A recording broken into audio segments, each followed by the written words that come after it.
was found. Darcy always made sure there was an Indigenous member on every dig, for there was always much they knew that was advantage to her team. Despite the isolation, Darcy had never been able to pinpoint the words to describe the greatness that was country life. She just knew it as a feeling, sitting deep and powerful in her heart, and singing in the blood that flowed through her veins.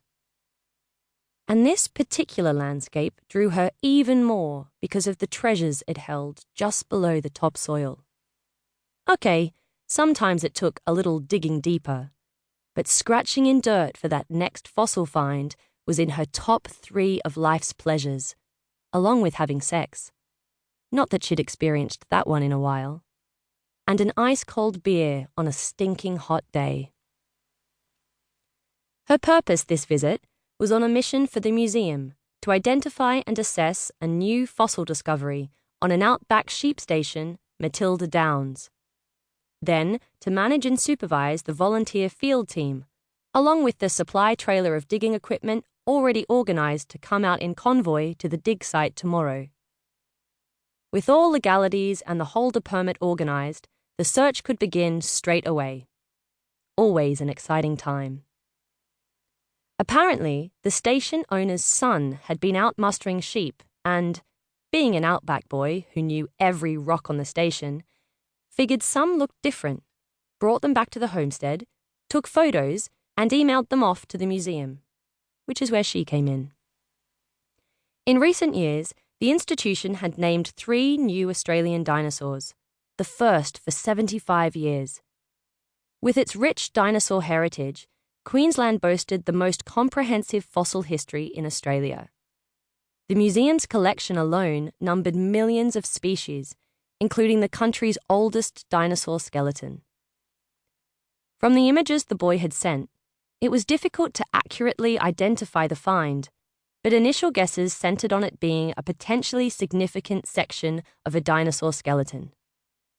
Every new discovery was great news for Australian paleontology, because each one provided more information on where it sat on the growing sauropod family tree and its geographical context. Less than an hour later, bum sore and weary, Darcy pulled over onto the roadside to exercise her long, jeans-clad legs, shake her long, dark hair free from the helmet, to cool her neck while she swigged from the water bottle in her pack. "Damn, what's not to love about a country view?" she muttered, eyes narrowed to a squint, despite sunglasses, against the day's high glare. She breathed deep a few times, did a 360, and swiped water from her mouth with the back of her hand. Recapping the lid, she stowed the bottle, clipped on her helmet, then fired her bike into life and took it easy for the run into Winton. She had pitched her tent in Carnarvon Gorge last night, in a picturesque, semi-secluded camp under a canopy of gums. After a refreshing night's sleep, she had woken to sunlight streaming over the tops of the white sandstone cliffs towering above the steep gorge. Lunch in Longreach seemed forever ago, so she was hanging out for a late arvo beer in a pub.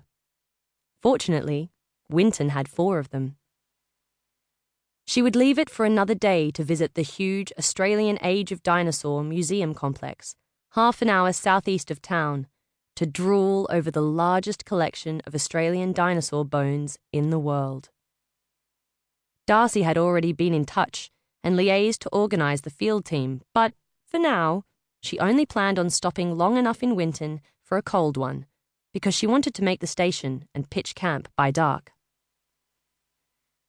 After a few years of working mainly in museums and only occasionally daring to venture back onto any new winter dig site, wary to participate and leave herself open to judgment again, feeling the uncomfortable need to look over her shoulder, Darcy decided this time to accept responsibility for the Matilda Downs dig when it was offered and plough ahead, embracing the opportunity and new discoveries.